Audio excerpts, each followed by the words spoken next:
cameras? Check. Microphones? Check. Waters? Check. Did you pee? I did. Okay, I peed too. Are we ready? The Bluetooth is operational. Okay, good. Signal is strong. We've got our websites up on our screens. I think we're good to go. Drive is connected.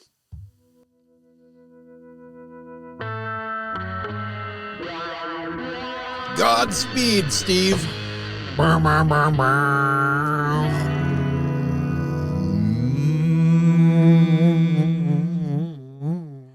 everyone, I'm Ryan. Have you ever thought about panning us hard left and hard right? No, that would be awful for everyone. And I'm Steven. This is 60 Cycle Humming Guitar Buying, Selling, Trading, Fixing, Modding, Breaking, Reviewing, Playing Podcast. The only reason to do that is if I was sending a file to someone else to edit, like, hey, isolate each side. Then you'll have the individual tracks. Ryan. Yeah. I learned about a website this week from friend of the show, Jose, called Vintage Verified. And then you told me about it, and I was told like, you about it. Yeah, let's talk about this. Are you so to open this up? So Vintage Verified is, they say, and they probably claim, true. They claim that they are the first laboratory designed for vintage guitars. Vintage Verified is the first laboratory dedicated to the scientific analysis of vintage guitars. Did you say scientific analysis? I'm there. Steve is in. Yeah, I'm. He's never been so rock hard for a guitar thing before. I'm glad you said it, so I didn't have to. Adapting proven techniques from cultural heritage science and materials research to this unique field by integrating analytical chemistry, microscopy, radiography, and advanced dimensional analysis, we provide objective, data-driven analysis that moves beyond the opinion to measurable evidence supported by the largest comparative data set of finishes, plastics, and hardware ever assembled. Our analyses are grounded in robust empirical reference points that allow for precise material identification and historical validation.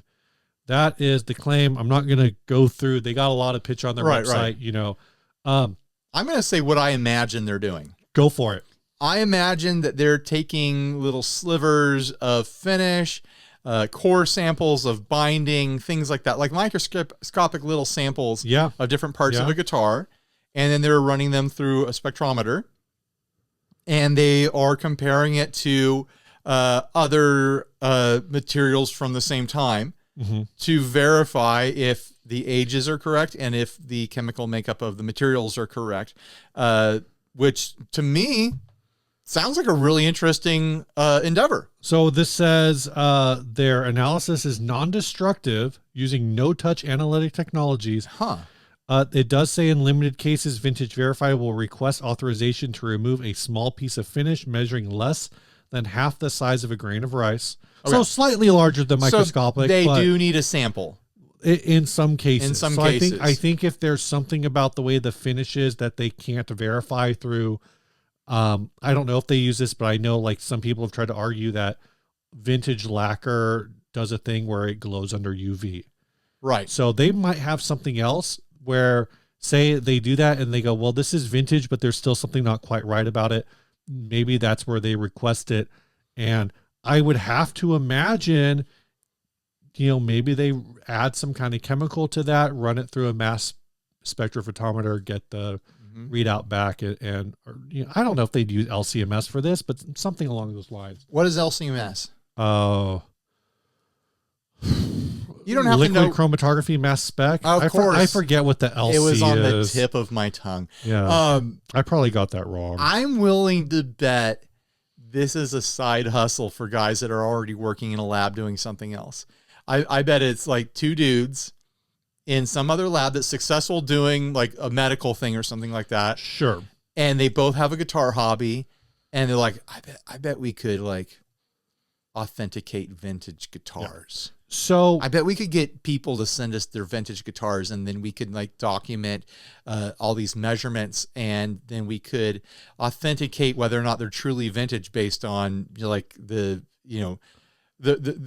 Radeon or whatever that's left in. Sure. Like, so do you want to know? I want to know. Their board of advisors has 2 doctors on it. All right. One is described as a leading authority in spectroscopic analysis and cultural heritage scientist. So basically, brings decades of experience in the scientific authentication of fine art and artifacts. There it is. The other one is so that's Dr. Tom Tague. The other one, Dr. Gene Hall, is a pioneering figure in analytical chemistry. Dr. Gene Hall has spent over 4 years applying forensic science to the authentication of cultural artifacts. So both of these guys are effectively forensics experts. They're the kinds of people who you would bring him a canoe that you found in the bottom of a lake. Yeah, I found this canoe. Is this, could this be, could Sacagawea, that's not the name anymore. Right. But I found a shoe underneath a rock on the top of a mountain where an iceberg had recently melted away. Like, can you date this thing? Like, they're doing carbon dating and stuff like that. They're doing spectral analysis of antiques and antiquities. Yeah. So, like, am I far off? Like, does it sound like this is a side hustle for them? Or maybe they're just like decided to do something. Now, these guys are on the board of advisors, I should say. Sure. So board of advisors is different than the people doing the work. The people doing the work, and they are affiliated with a lot of different people. So who's actually doing the work? I don't know. George Gruhn's involved in this. Walter and Christy Carter of Carter Vintage. Tom Bukovac. Just a few other people. So I don't know who works there. Ron Ellis, who makes those like $1,000 pickups, who I didn't know worked for General Atomics. Yeah. So that's cool. So I think, I never really thought about it, but like, if I didn't have my career where it was, or if, they said like, hey, we need somebody to run some of this scientific equipment. This chemistry is a little outside of my wheelhouse, but like, this is almost like probably 15 years ago now. I was unemployed for a stretch. Our buddies Adam and Davey were home brewing, and they floated this idea to me that was like, if we ever start a beer company, would you just come do the analytics? Sure. And it was like, hey, I'm not working right now. And that is an industrial application of my skill set. Right. So this would be a very niche application of your skill set. Yeah. They're doing other things. They're taking a lot of measurements. Apparently they've got like proper herringbone diagrams. Like, that's the implication of some of these images. From a real herring. But all of this to say, like, I think this is really fascinating. I think so too. And I like it. I think this is cool. What do you think this does? So along with this topic, Jose sent us 5 different kind of takeaways that they have. Okay. I like that they're giving us a full topic here to play off of. So one, and this is part of discussions that he was having on the side with other people who just do them all, then we'll revisit them. One, it has to be an accepted standard amongst the entire market. That this vintage verified process has to become the accepted standard. Right, but it has to be used for that to happen. Right. It doesn't happen overnight. Right. Yeah. 2, it has to prove to be as highly valued as the serial number of the guitar itself. I think if done correctly and effectively, it would be more valuable than the serial number. How long is the evaluation good for? That's just a question. Okay, I'll revisit that.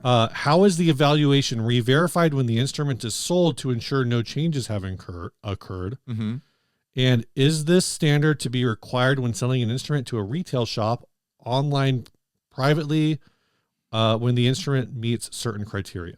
So in my mind, this is the sort of thing where, like, we cover guitars like this on the show all the time. That's like, wow, here's a thing played by some guy that someone claims that they bought it from some other dude, but it totally came from this, famous player. And we're saying it's this many years old, but we don't have paperwork on it or whatever.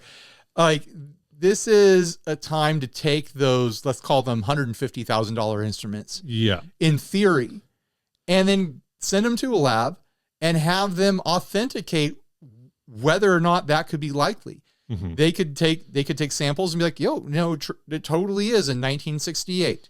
Like we compared samples of the binding versus the binding off of other 1968s of a similar model. Yeah. And the chemical makeup checks out. Like that's totally what it is. Or they could be like, oh, sorry, but you have a reproduction here. Like someone out there, or someone out there has swapped the binding on a true vintage. Sure. Or like they've done a refin on this, and it looks correct, but it was refinned at some point. Like getting a checkup on the various parts that someone would care about if they're buying a truly valuable collector's piece that's in these like incredible price points. If I'm plopping down like 50 grand on a guitar, if this sort of service cost like $2 grand, I'd be like, I need to have it done. Yeah. Before like it I have a feeling it would be the sort of thing like the potential buyer would need to go in on that price, or would need to upfront that fee because they're protecting themselves before spending 50 grand. Sure. They're like, okay, I'm going to spend $2 grand authenticating this, and that money might be lost if they find out it's not the real deal, or it might change the price in the seller's favor. Yeah. It might change the price in the buyer's favor, or it might make it less interesting to the buyer or more interesting to the buyer. But to get authentication of the materials involved, I think that's a really interesting idea. And I think it goes in line with what would be the fun of having that kind of budget and purchasing what I'll call like collector's museum pieces. You know, like things that are more about preserving the history than it is having a player's guitar. So right now, this Vintage Verified service is located in Nashville. They're looking at that's a good place 2026 opening branches in Los Angeles and New York. Again, logical places. Yeah, big cities with lots of rich musicians. If you're buying a guitar or buying a car, there's a thing where if you have a local trusted mechanic and you're doing a private purchase on a guitar, you can get that car. Car. You can talk to the seller and say, hey, do you mind dropping this off with my mechanic? I'll pay to have it looked at or whatever. Totally.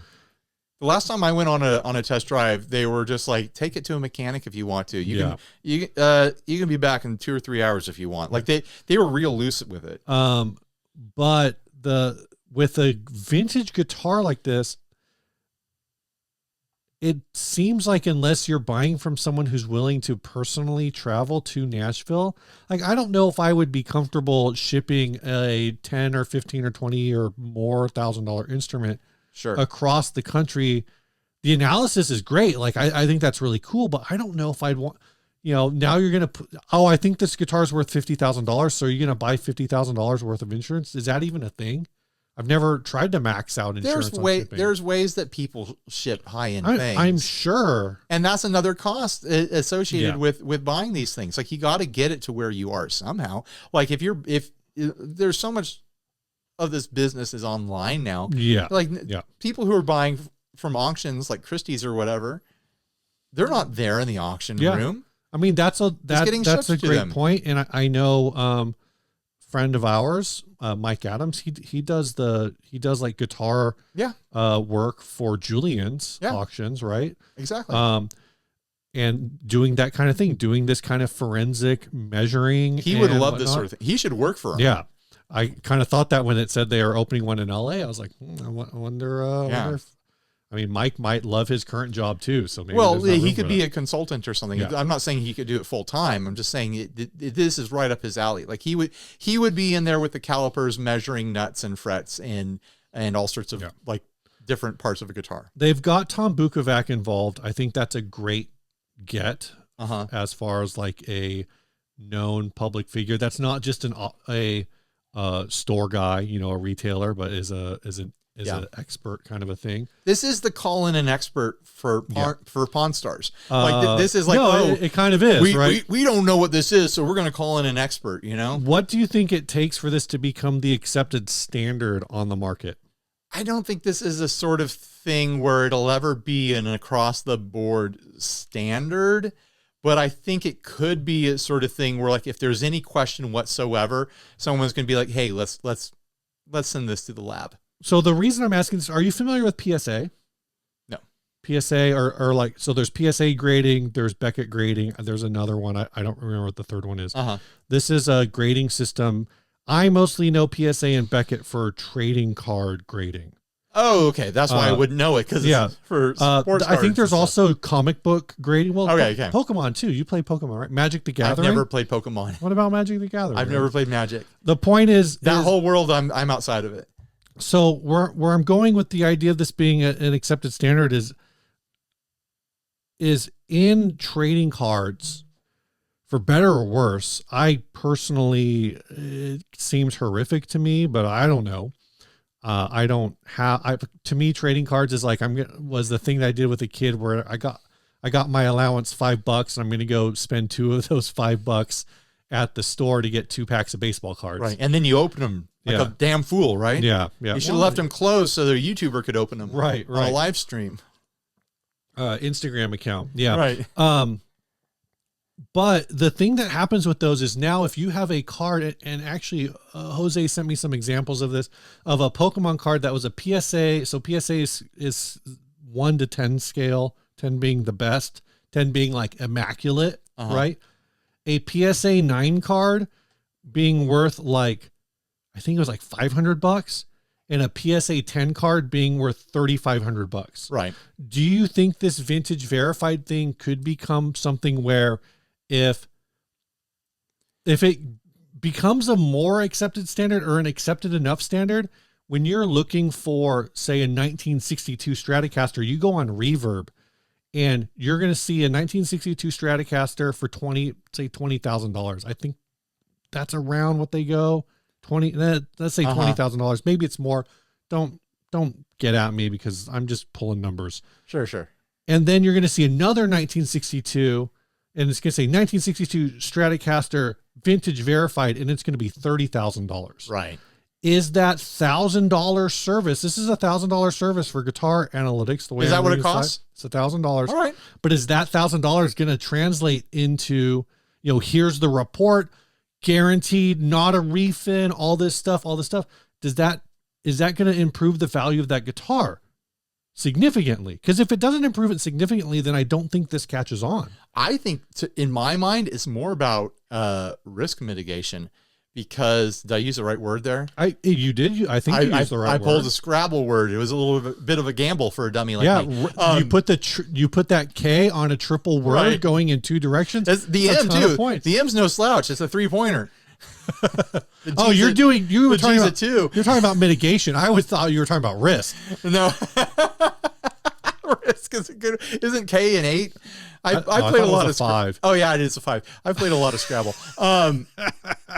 So anyways, if I am either looking to buy something that claims to be a vintage instrument, or I already own it, I came into owning it, say that I'm an auction house and I've bought an estate, and something was included and I have suspicions, but I want to be sure. I would be very motivated, knowing what I know about the guitar industry, to get it verified, because there are luthiers out there who are exceptionally talented, who are building recreations.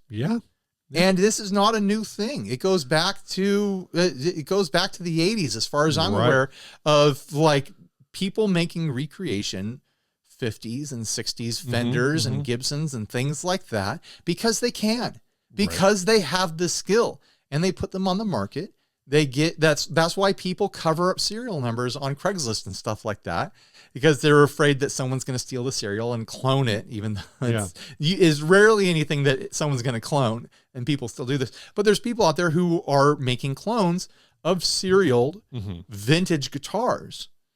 And if I was in a position where I was about to drop tens of thousands of dollars on something claiming to be vintage, I would want to know for sure. I would want to know if, like, hey, is this the correct wood? Did it come from the same species and grove of tree? Is it the same nitro that was used in the era? Is it the same celluloid that was used in the era? Is it the same steel or nickel, et cetera, et cetera, et cetera?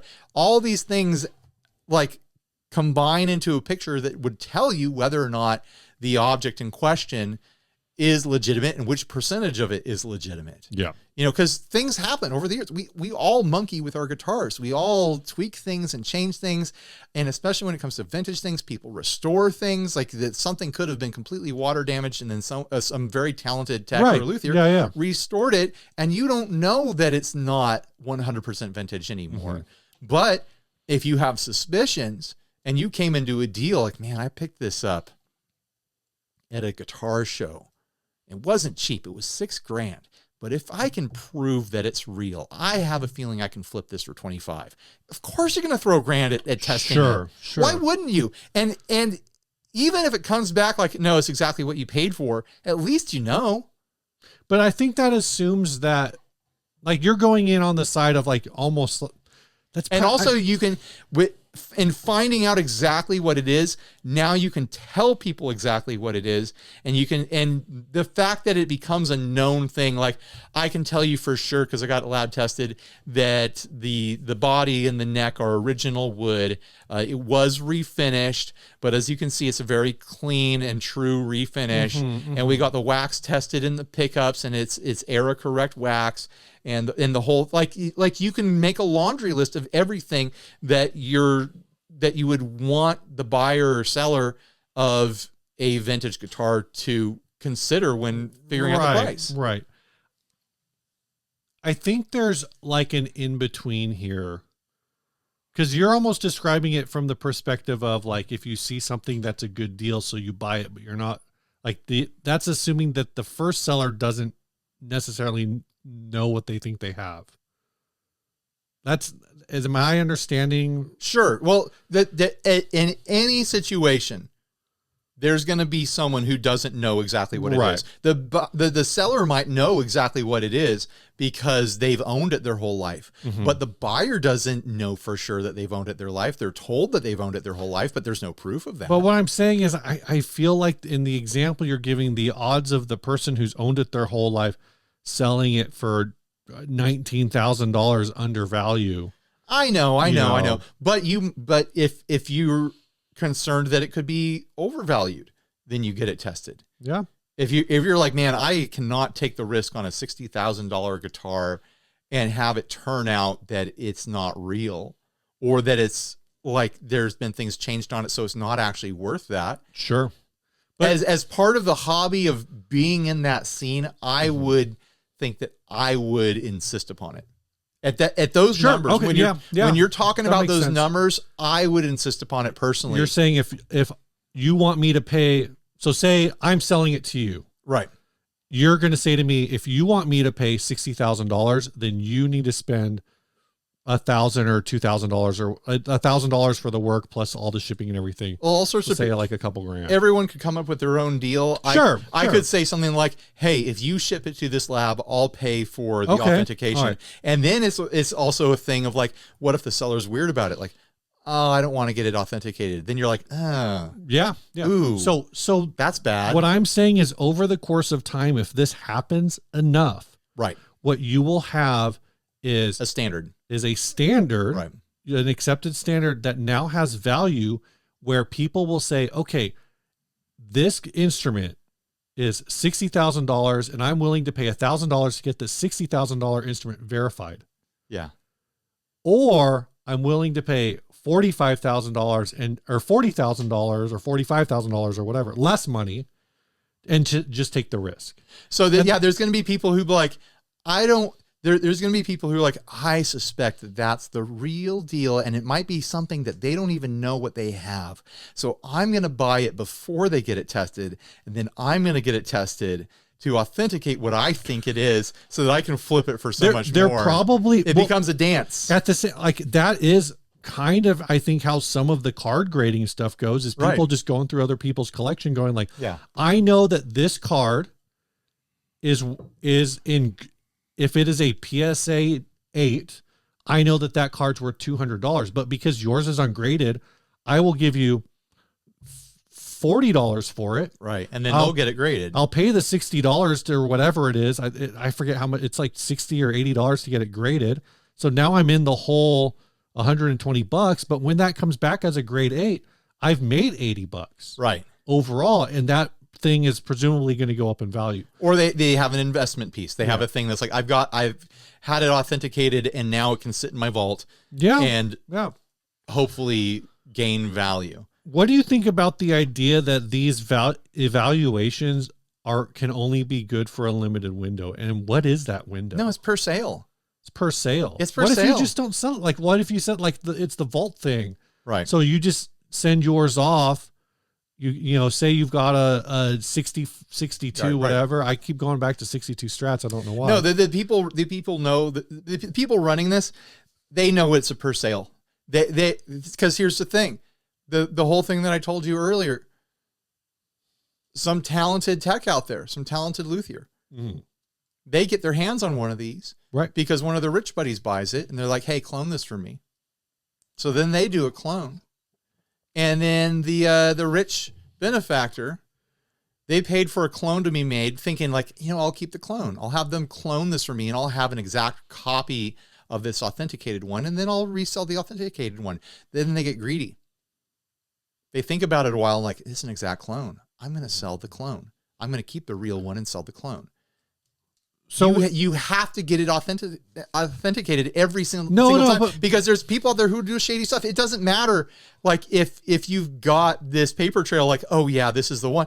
They could have had it cloned. People working in this level of money, if we're talking about even, we've been saying 50, 60 grand. There's guitars out there that people are trying to sell for 300, 400 million dollars. Like we're at the part of Gibson bursts are still in like the 300,000 to 400,000. But it's not even that. It's we're at the point of pop culture history where electric guitars can fetch $1 million every now and then and stuff like that. So I would assume if I'm buying this from like a vintage verified instrument from somebody, right, that that documentation goes with the guitar.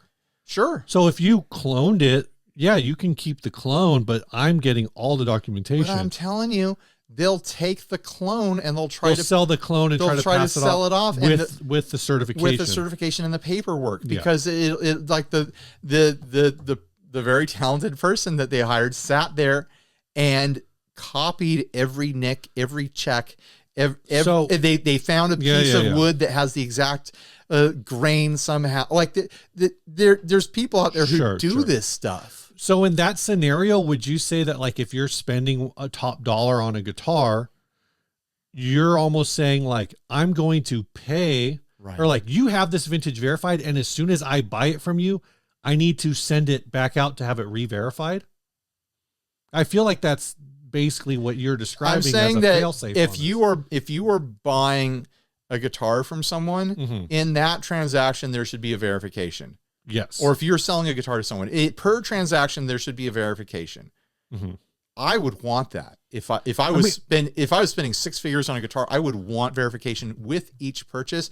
And then the moment it becomes a new transaction in between two new parties, new verification, because you don't know. I mean, I guess what you could do is like the in-between thing where but then you have a paper trail of every time it's been verified, and now you have a history of this thing as it travels from person to person. What I was going to say is what you could do is like, say you're buying the guitar from me, I'm going to take the guitar, I'm going to send it to Vintage Verified. They're going to do the verification. They're going to they send me a digital copy of it. And then they're going to say, what are we doing with this? And then I'm going to say, well, Ryan just sent me $50,000. Here's his information. Send it to him. So they become like a high-end reverb. Yeah. They're a middleman. Well, they become that. It just means they're shipping in, and then they're either sending it back or they're sending it on to the next location. Now here's a side tangent. For all they know, I moved. Yeah, sure. Here's a side tangent. Yeah. This is going to become like plec machines where people get their Squires plecked, and they pay this, it's a couple $100 or whatever. But people who are nervous and anxious about things, who have $900 guitars are Right. going to get them verified for no reason whatsoever. The same as people who cover up serial numbers on even their American Fenders, but they're like 2003s. You know, like, oh, don't steal my serial number. They're going to clone. They're not going to clone your 2003 Strat in 2025. I have to imagine. But there are people who are going to do that because they're anxious, but also because they want the experience of it. I have to imagine. Now, $1,000 does not seem like a high enough dollar value in some ways. I assumed it was going to be $2,025 or something like that. But I have to imagine that from the vintage verified perspective, as an operation, you know, if they have enough demand, which I would think they would, and again, because George Gruen is involved in this, the Carters are involved in this, who are well-known retailers that deal in vintage instruments, high-end vintage instruments. Running this kind of business on the side is kind of in their own best interests. Oh, totally. It's an upsell at the point of sale. I think there's probably something on their end where if on the initial contact that instrument's not worth at least, I'm going to say $10,000, they're just going to say no. Right. They're just going to say no. But also just like your business, right? If somebody wants to send you something to demo and you're not interested in it, it doesn't matter if they have or you're busy, or even if you're not busy and you're just not interested, or I just can't, or for whatever reason you can't, or you're the wrong guy, or it doesn't matter the reason. The fact that they're saying, Ryan, I have $900. You have to demo this for me. No, you don't. Right. You can say, no, that's not what I'm here for. I know, but I'm saying in this scenario is that a private person who's not dealing with a retailer will go to these people independently, and they'll want to get their $1,200 2000s Epiphone authenticated or what, like there's people out there who will waste their time and money because they're fidgety. Well, I'm saying they'll waste their time. I don't think they'll waste their money because I don't think they're going to take the instrument. You think that Vintage Verified will deny it? Yes. Okay, because that's what I'm saying. It won't be. But what if they look at it in the scientific sense and they're like, well, wouldn't it be great to have these materials on reference? So that they can be like, well, we have the spectrometer readings from a 2003 poly finish. I think in that situation, where they might just say yes to just get the numbers. I think in that situation, you hunt down the instrument that you want to do that with. You do the work yourself and you write it off of your taxes. But they could just get paid to do it. I thought you were making the argument that, say, like Carter Vintage. Yeah. That they have something in stock and a customer comes in and they're like, hey, I was looking at that $6,000 or whatever. Can we get that verified first? And they're like, oh, we don't verify under 10 grand. Well, I didn't know that you meant Vintage Verified, the service themselves, would turn down an independent consumer that showed up with a guitar that doesn't need to be verified. I'm saying if you walked into Vintage Verified with the West Creek and say, I have $1,000 in this guitar, I think they'll just tell you to fuck off. Well, and they will use those actual words. Right, but I wasn't using the West Creek as an example. No, you're using like a Squire, but still, or a 90s Epiphone. Like what if someone brought in a Squire Bullet 2? Like an 80s Squire. I'm saying I think there needs to be enough historical significance where where they can project forward and say this instrument will either has or will have real value. Right. Now, maybe $10,000 is too high of a number for them to do that. But I'm saying, like, I don't think they're going to take a bunch of MIJ, like a bunch of Matsumokus. Or what I'm saying is if they wanted to do that, they would just do that on their own time. But what if I think it tarnishes their brand to take those instruments. No, because they're not publishing it publicly. I think they can measure and authenticate all sorts of stuff and not tell anyone that they did it.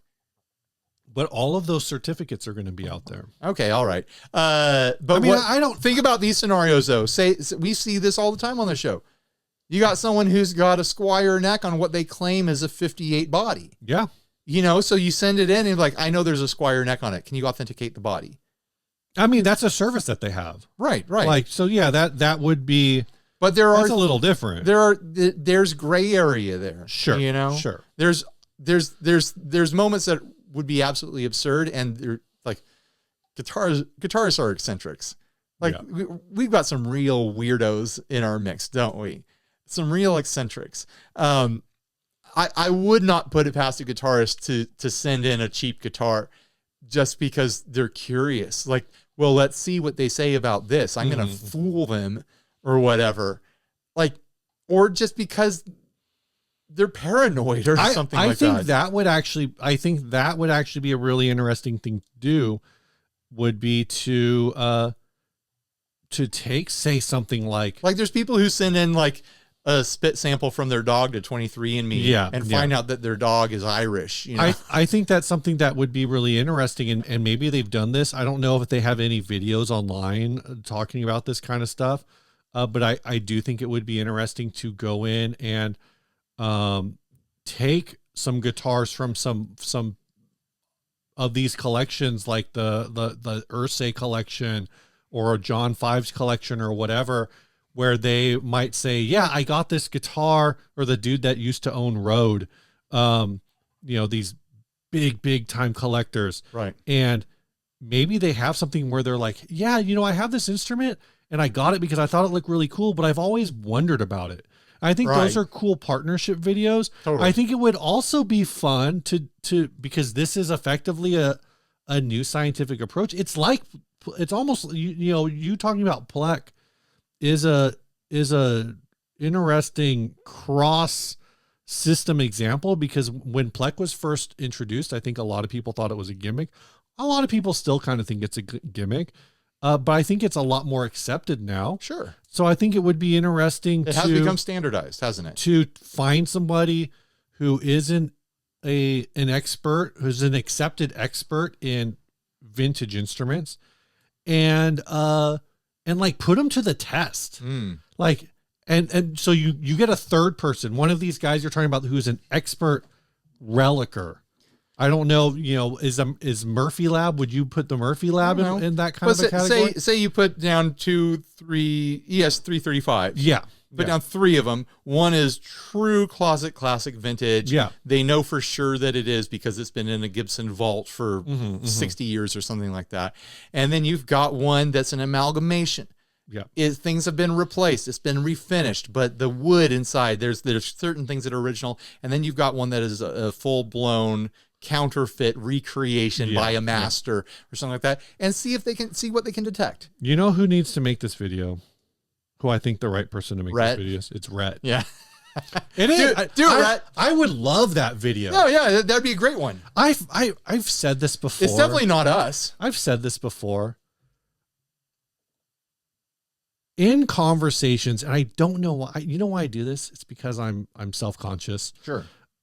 I've been off and on like such a prick about Rhett, but I really enjoy his content when I watch it. I enjoy Rhett as a person. Yeah. Like I know I travel in circles on the internet where there's people who don't like Rhett. I like Rhett. Yeah. Like Rhett and I talk every now and then. Like we chat a little bit. It's not long conversations, but I respect Rhett. A thing I don't know, Ryan.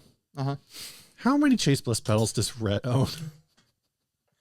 I felt that one happen. It was not good. It was not my best work, but I thought it was funny.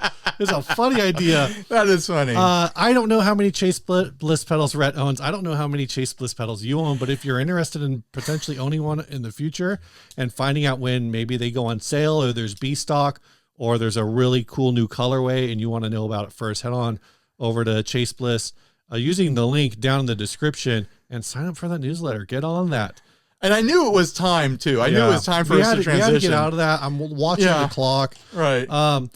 This episode is brought to you by Chase Bliss, obviously. And this episode is also brought to you by reverb.com. Of course, this is it's the end of the year and Reverb has their year-end lists up.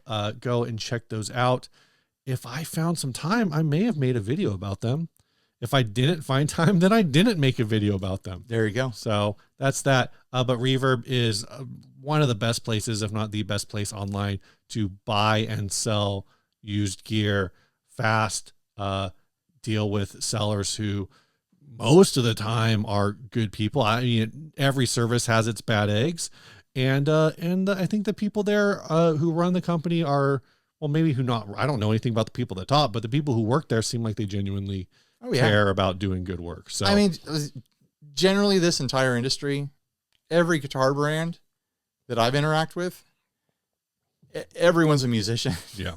I'm always dealing with musicians. Like everyone has their heart in this industry. Reverb is definitely not an exception, but they are definitely like, they're the same. Like it's musicians over there. It's guitarists over there. They understand. They get it, you know? Ryan, this ad was sent by Brandon Estelle. It's called Power Gig. Here we go. The Power Gig. It's so bad. Is this a game? It's a game controller. It's a game controller. First game with a real guitar. Power Gig Rise of the 6-string for PlayStation 3. Connect to PS3 console. Connect the blah, blah, blah. I don't care. This looks like an unreleased... It's got a game. It looks like an unreleased Schecter guitar. It's got exclusive artists Eric Clapton, Kid Rock, and Dave Matthews Band. Oh, yeah. This does look like a Schecter guitar. So it's got like a first act humbucker in the I'm betting bridge. First Act manufactured these. But also, look at that bridge hardware. What is that? Looks cool. It's kind of cool, isn't it? Yeah. It combines like kind of a PRS like mono bridge sort of thing where like it's hyper intonated with this funky like industrial design. Like, well, we got to have a stop tail on this. We're not going to do a wraparound for whatever reason. They could have done a wraparound. I think it's just been too complicated for like this kind of production model. This is 4 bolts holding this thing in. A wraparound bridge is 2. It's not about the wraparound thing. It's about the fact that when you take all the strings off, the wraparound's going to fall off and some 12-year-old kid's going to never find it again. Also, look at the pickup. It's got those square poles in it. You know, that's like MIDI. You know, that's like a roll-in system. Like that. There is some engineering going on with this video game controller, and I'm kind of into it. I'm kind of into the shape. I kind of want to know if you can reverse engineer that pickup to control like some sort of roll-in situation. PS3 Rare Power Gig Rise of the 6-string complete in-box guitar game with dongle, broken string, complete except has broken string is pictured, easily replaced, local pickup only. This is somewhere in Indiana. I want to know what the story is with the neck thing. It almost looks like it's a mute. It looks like you're talking about the thing that like that would be looks a neck like another pickup, but it's not a pickup. It looks like you would grab it and pull it outwards, and it would mute. It would mute the strings for when you're in video game mode playing your Guitar Hero or whatever. I don't know. Like it looks like a bit of foam that there's channels that like the strings would go into. What is this USB so you can convert it from a controller to it needs some guitar or something, some sort of dongle to do whatever's done with this. But Ryan, I got a quick question for you. We should get this authenticated. Could you get this vintage verified? If it is going to become mainstream, we do have to use the word. We have to use the name of the service, Vintage Verified. I just did an image search, and there's a Reddit thread calling this a first act power gig. I knew it was first act just off that pickup. It is a first act. I'm trying to see. That was like peak first act. Yeah. Also, I like this guitar design. Like I like that body shape. Also, it has a secret hidden coffin in it. Like it's got this angular coffin thing in the middle of it. This is like peak 2004 aesthetic. Like, here's an $80 one. It even has like a Schecter style headstock with the 2x4 and that the little bit of that like kind of like bad boy cut. It's got some dude. It's got a standard output on it. Yeah, of course it does. Ryan, this is $80. This is the Xbox 360 version. Do you still have your Xbox? No. Oh. Where's the Switch version? I don't think Switch ever had a Guitar Hero game system. That's too late. This is kind of in that same category as Could I turn this to a real guitar? what Rocksmith, where you can plug a real guitar right into the thing. No, this is a real guitar. I know it's a real guitar, but like, would I enjoy this as a guitar? No. You think it sucks? I think there's a good chance that it sucks. Like the thing that's going on here is that they reinvented a bunch of guitar stuff to make a video game controller, and along the way made some bold design decisions that just a guitar manufacturer could have made. Like this bridge, that could just be like a bridge that a guitar brand commits to and uses. Like, it looks high mass, it looks rock solid. I have to imagine that you just trust it to be intonated. They figured out the math on it, and if you use the right gauge of strings, it's always going to be intonated for you. I don't know. And they've got a humbucker with an integrated like MIDI thing going on. Like, I haven't seen that before, because usually the MIDI thing is an extra little bar. So this Reddit thread does say the main reason I picked this thing up for a box full of bananas, the one thing that makes it an actual electric guitar is this bizarro first act pickup that's actually a stacked humbucker with a hex pickup next to it. Right. This thing that looks like a cross between something off a Les Paul log and apart from the Terminator is actually used to mute the stream when you're playing it in game mode. And they put some new strings on it. Wait, are the dots glow in the dark? They look like they're glowing a little bit there. Hard. I mean, probably it's a not. Picture. Who knows? Oh, that's the Xbox version. The Xbox version probably glows in the dark. So this is what they say, though. Okay. Okay. Tell me the bad news. Yeah. Time for me to talk a little bit more. This guitar I found for $20 at a Goodwill. Saw strings. I felt it was in a Rock Band and Guitar Hero controller. So, you know, Goodwill was treating this like a junk. Yeah. Overall, it plays like any bad pawn shop acoustic, but sounds better. Probably like one of those plastic Selmer acoustic guitars. The action is high, and it has to be because the strings won't, and it has to be because the strings won't clear the damper bar. Right. Otherwise, and then and they barely clear the poles of the hex pickup side of the bridge pickup. The specs are crazy. It's made out of plastic, even the neck, 2x4 tuner with a 2 and 4 plate each. It takes 2 AA batteries. Bridge is non-adjustable, and due to the engineer's failure to design proper clearances or adjustability for the neck position string damper, you can't really do anything about that. Breaking my heart. So basically, it sounds like you can't really lower the action much further than a 1/4 inch. No, the bridge is barely adjustable. 12 of the 19 frets are sliced into individual sections, probably to detect when you have your fingers on the right notes during the game Power Gig, which is more like a teach yourself guitar software. You might think how chintzy this thing sounds, non-adjustable bridge. Why did you buy this? Well, I like tinkering with electronics, and there's a hex pickup. This can be put into a standard electric guitar and then wired up to function as a synth pickup, which is exactly. So basically, from their take, it's like, this is worth it because I spent $20 for a hex pickup. Right. They're buying it for parts to experiment with. And then they, I think in the right situation, that bridge could be cool. The last post is that they were watching eBay for synth parts.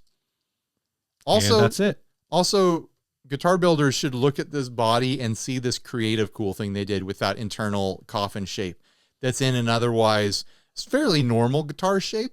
It's doing a bit of like a metal offset thing.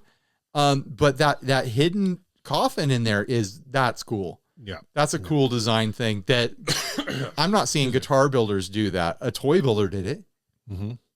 Well, I mean, First Act did it. Technically it's First Act, but I bet you anything that the toy manufacturer designed that and then bounced the idea off of First Act. And they're like, yeah, I get it. First Act might have not even made the plastic guitar body.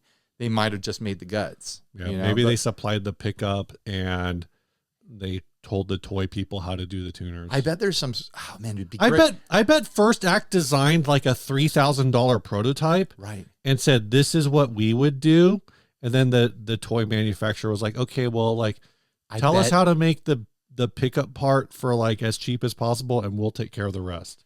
I bet that something got messed up in between the First Act design and the toy manufacturer side of it, where the neck isn't as high as it needs to be in the pocket, and so that's why the action is bad or something like that.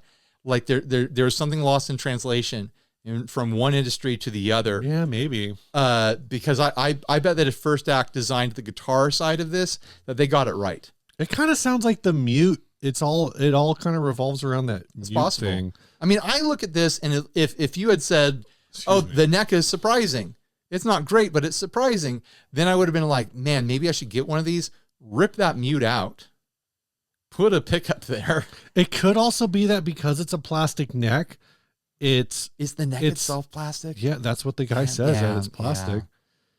That it's just it's bent, you know? That it's prone to warping, or the tolerances, the build tolerances don't exist. I was trying to figure out from the pictures if it's bolt-on, but I think it likely is bolt-on, but not in the way that I would. Yeah, need it why to didn't be. they give us a picture of the back? How useless. I know. Not in the way that I would want it to be, where it'd be fender ready. Yeah. It's probably like the neck bolts all the way down the back of the body, Right. or internally through it. Well, the neck is gonna the neck kind of has to be plastic because it's a game controller. Right. They got to run all those wires through there. And also, you're going to spill Monster Energy all over it. You know, your Code Reds is going to get all over the frets and the strings. You can't have it made out of wood. Red alert! Red alert! Do a barrel roll. Ryan, I don't have any kind of transition, but if y'all are enjoying this program, and why wouldn't you be? You're 52 minutes into this thing. About you're committed now. Yeah, why don't you head on over? Whether you like it or not, you're here with us. Why don't you give this video a like? Yeah. Check your subscription status, and Smash the bell. And if you want to do more, head on over to patreon.com/60cyclehomecast, where you can monetarily support the show for as little as $3 a month. If you do the entire year, it's about $33 a year at that level, because we give you 1 month for free when you sign up for the full year. And there's also a $5 and $10 tier. Just do the reading. You'll figure it out. Yeah, you're smart. Ryan, this next ad was sent by Joey Scar. You want to do what's new real quick?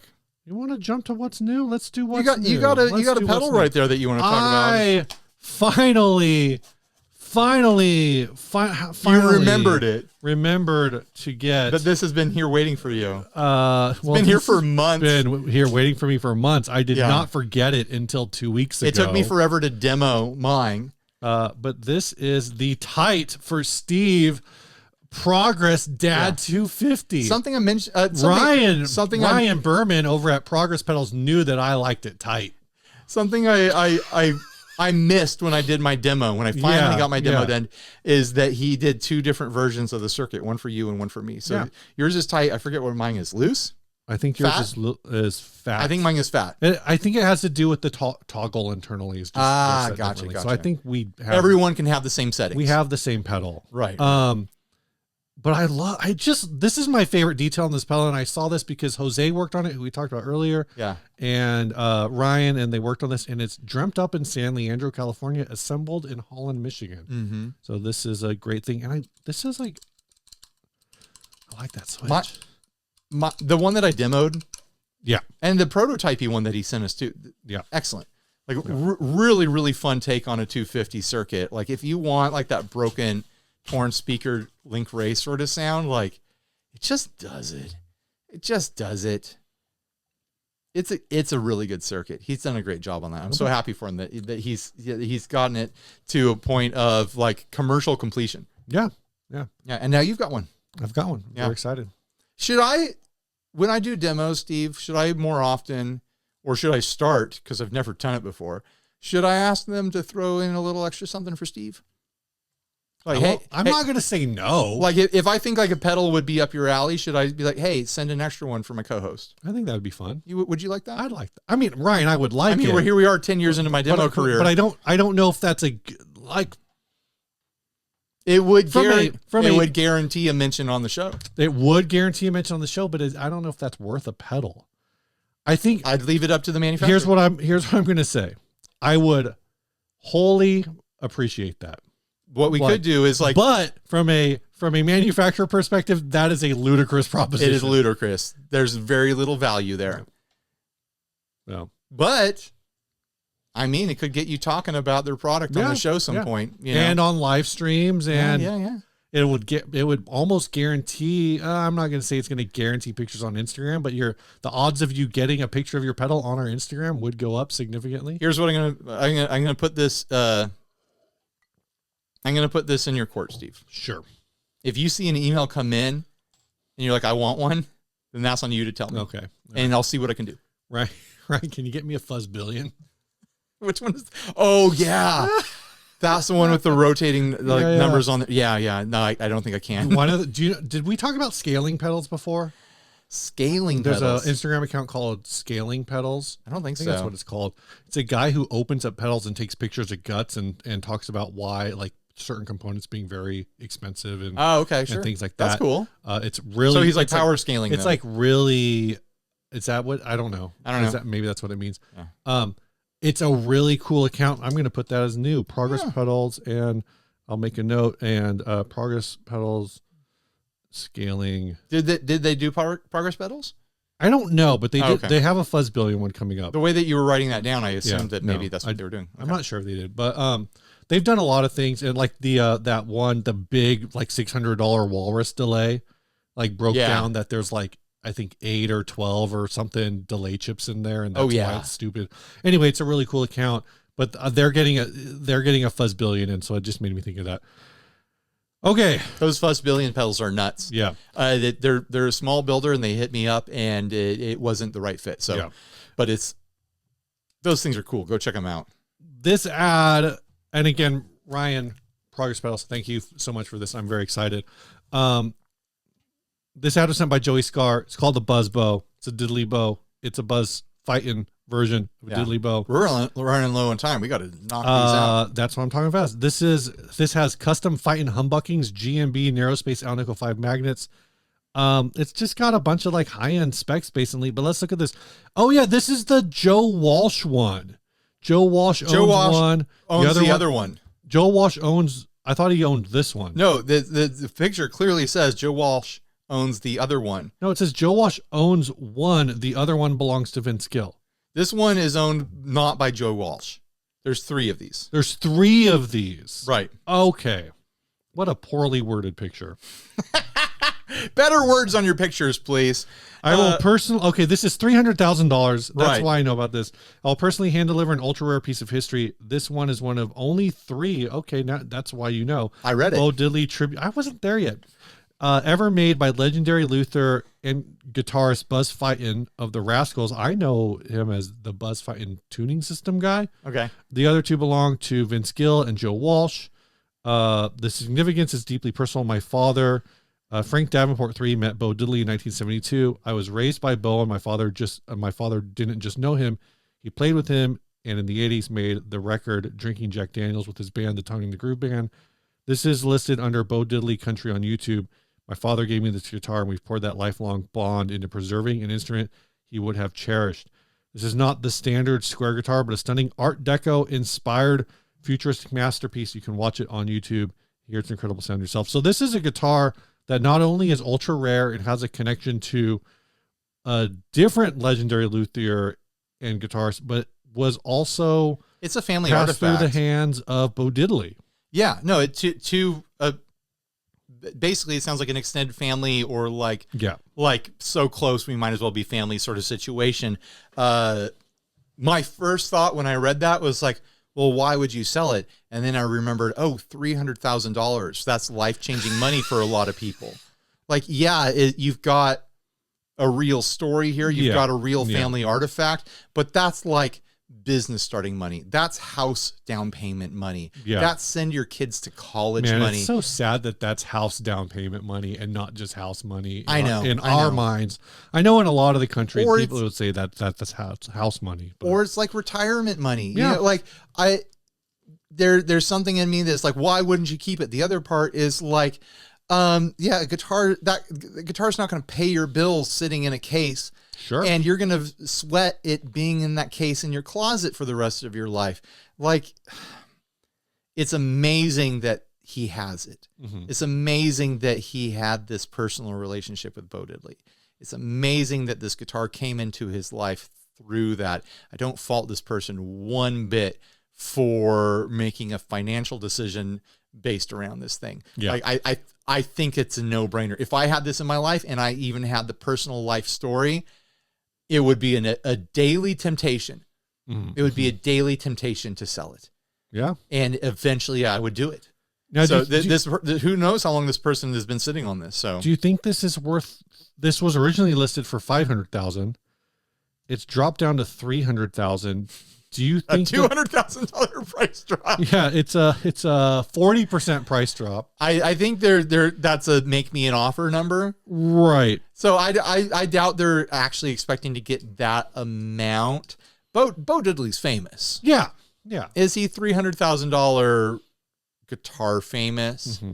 I'm not sure because I don't travel in those scenes. I couldn't tell you. And at the end of the day, this is rare. It's what someone will pay. I guess maybe if you're a Bo Diddley historian, you would. I mean, it's got like what clearly is like his logo on it. No, this is clearly like customized. These tuners are wild. The tuners are so odd. But it's like this is the way they should be. It solves a problem. Right. Like it gives you that 3x3 headstock aesthetic that everyone wants in the mass of a traditional 3x3 headstock. But then it gives you the arrow headstock tuning stability that would be more ideal for every 3x3 headstock. Yeah. Because the D and the G tuner are centered on the headstock with these really long posts to make it work. I don't hate the way it looks. I think that could be a standard thing, and I think everyone should accept it. At this price, this seems like an obvious candidate to be vintage verified. However, because it's so rare, it might not actually be useful to have it vintage verified. The way to vintage verify this is to get Joe Walsh on the phone and be like, do you still have yours? Yeah. How much would you sell yours for? And then Joe? you get Vince Gill on the other phone. Do you still have yours? And then look really quickly to see if anyone else has one. Nope. No one else has one? Yeah. I guess I've got the third one. You know, this isn't about vintage verification. This is about like, you know, it's the celebrity connection. Right. It's the family story. It's the connection to Bo Diddley. Right. Himself. And is it even vintage? How old is it? We don't know. It doesn't say. It doesn't say. That's what I'm saying. Could be it's like kind of unclear. Fairly contemporary. Yeah. So that's not even like you could send it to them and they could do the first measurement on it so that the next time it passes hands, they have something to compare to. Yeah. But I don't look at this and think that it's going to be something that people swap parts on. Like it could, no sane person would. It could end up in the hands of a cloner, but then again, we are actively questioning how much is it actually worth. Yeah. Maybe the person who buys it at whatever price they agree to will get it verified to establish that they were an early purchase from someone who has an early connection to it to establish what's it called? Provenance. Yep. There's that word that's been haunting us the whole time we've done this show. Ryan, this last ad is sent by Ryan Berman. It's about a guitar. Speaking of Ryan Berman. Yeah. There you go. From Progress Pedal. Yeah, I didn't need to remind you. It would have just come up. Yeah. This ad was sent by him. These are custom art guitars by independent artists. They are collectible and playable. Yep. It's $1,200 for these guitars. I do have a crummy video of close-ups of it. Yeah, it's a handcrafted design by independent artist Nolasco Guitariums out of Richmond, California. Does it glow in the dark or is it just clear resin? I think it's backlit. I think there's internal LEDs. Oh, and it's like a koi pond. Look, there's internal LEDs. Yeah, I think it's a really cool concept. We're doing a resin river thing here, but it's a resin koi pond. There is plenty of epoxy at play here, but it's like, this is about miniatures painting. Like this Yeah, person yeah, has painted or modeled miniature lily pads and little kois and flowers, and there's like a salamander in there and stuff. This person enjoys doing epoxy work for sure. I like the look of it. I think it's very charming, and I'm not just saying that as a koi dad. I was gonna say, do you need this guitar? Because it is only $1,200, Ryan. I've got a koi pond back on Earth, so I am a lover of the outdoor fish. I guess you'd say. What do you think about the headstock? I think it was an interesting attempt at what has been a visual trend for guitar headstocks in the past, what we'll say, a decade. Yeah, I guess the two-tone, two-material sort of headstock sort of thing. Yeah, Friedman does it, Cower does it. Those are the two that Cream does it. Cream guitars. This is very Cream guitar. That they've floated the logo in a piece of epoxy that is attached to a headstock.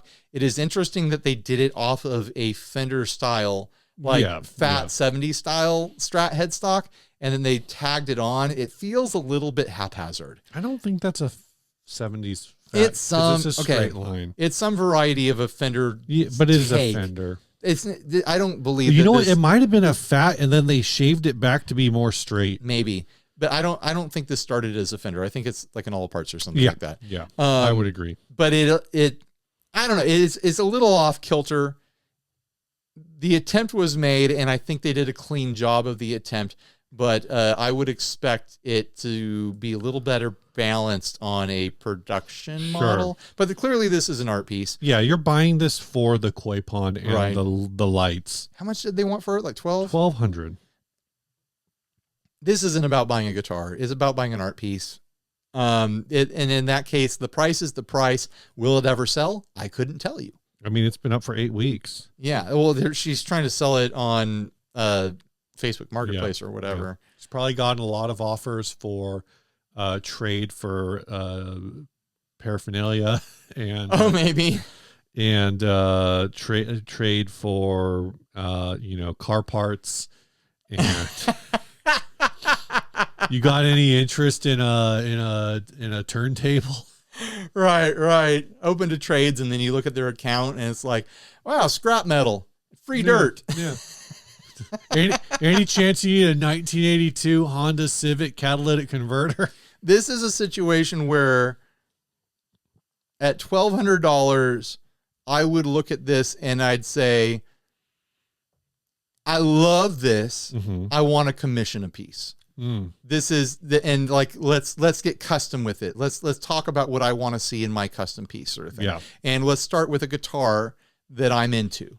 Right. So not a Stratocaster. Well, it's not a Telecaster. Probably. It is not the issue isn't that it's a Strat. The issue is that I can visually tell that it's a parts build. Sure. It started out as something budget. Like the saddles are always a tell. Like this came as a parts kit. So your thought is like, okay, maybe you've got a Jaguar where you're like, yeah, this is my 4th favorite Jaguar, so I'm going to send this one off to get the koi pond treatment. Like I might start with like what I know is a correctly cut body at least. Right. Like I get a body off of Warmoth or something like that, or all parts. Like I'll go straight to the source and like track down the body that I want her to start with. And then we'll talk about kind of themes and options and stuff like that, incorporating personal touches.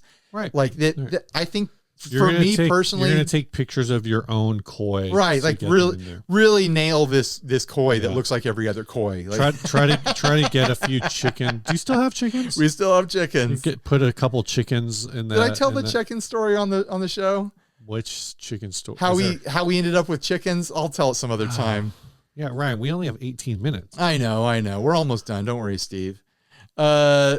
Yeah, I don't know what I would want it done on, but a Jaguar is a good take. Like there's all sorts of different like meaningful like themes that you could go for in this style. I appreciate the work. It looks really clean. I like the execution a lot. Yeah, I admire it. I just it's not this particular guitar for me is what I'd say. Ryan, I think it's great that you admire this guitar, but is it good enough to win the Adventurers Club, the $25 gift card that we give out every week thanks to our Patreons? The Patreons make it possible. We've got that one, the koi fish one. We've got the buzzbow, And which we've is got Power Gig. Power Gig. I had a lot of fun talking about Power I Gig. had a lot of fun talking about Power Gig too. Do we pick it? I think it's Power Gig. Power Gig. Congratulations, Oh, man. Brandon Estelle. It's like a pawn shop mystery looking at the thing and like trying to figure out where all the parts came from and can it be something else, and then having your heart broken. Like, oh, I probably shouldn't get one of those, should I? But just the design of it, like the amount of like things that they did that they didn't need to do because existing components exist. Yeah. Like they designed a whole bridge system that didn't exist before, and a pickup that doesn't exist anywhere else, and a cool looking guitar body. Like it's so close to being something really cool, but it's a toy. Yeah. It's just a toy. This person got it on Reddit, got it for $20, which Right. means if you go to the right thrift store, Ryan, you could also get one for $20. And this one was selling for 80 or something like that. I forget if it was 80 or I think this one was $100. Listed 13 weeks there ago. were some on eBay for Listed like 13 $80. weeks ago, which means if this is still active, Yeah. I could offer this person probably 50 and get it. Yeah. But now my heart is broken. I don't want it anymore. Yeah. Plus, you don't have a PS3. I don't. And if I bought a PlayStation, I buy a new PlayStation. Yeah. This song is sent by Ben Novak, who says, "Hey Ryan, Steve, and Brian. Here's another song for the end of an Hey, what episode." about Tony? Yeah. This is from September, so I don't. Tony may have not been on the show enough. Yeah, but you read it just now. Oh, you're saying I'm reading what they wrote. in September. Yeah. This year. Yes. So Tony was around. But I'm saying Tony might have not been on enough videos for Ben to have heard Tony. No, Tony's been around. Here's another song for the end of an episode. I tried doing an 80s retrowave style track a while back and forgot about it. With the, You know what? They left out Tony. Don't play the song. I'm we're joking. never going to play any songs. Sorry, Dan. Sorry I interrupted and completely threw With you the off. new Tron movie coming out, got me thinking about it again. I was pretty happy with the super processed guitar sound I ended up with. The guitar used was my trusty Fender Jaguar Special through a Big Mouth, a Boss Super Overdrive, EHX Clone Theory, and some EQ and additional effects in Ableton. All the synths and drums were just basic Ableton MIDI stuff. Hope you think it's totally rad. Thanks to Stay Grounded. Ben, this song is called Purple DeLorean.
fun track. Yeah, I super enjoyed that. All the Patreons are going to find out that we were talking about something completely different and kind of exciting. You know, Ryan, I had this thought while doing that, and this was a perfect track for it.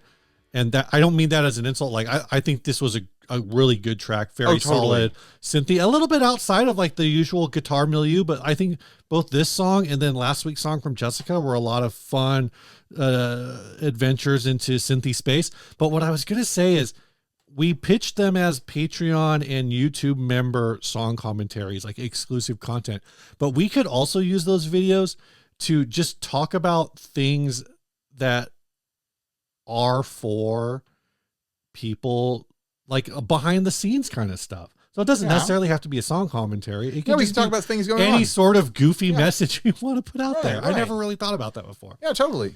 That's it. That's all I had to say. All right.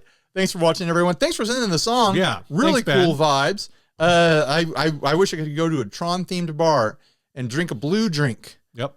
Of some sort.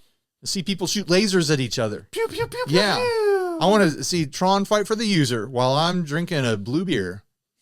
Stay grounded. Bye, everybody.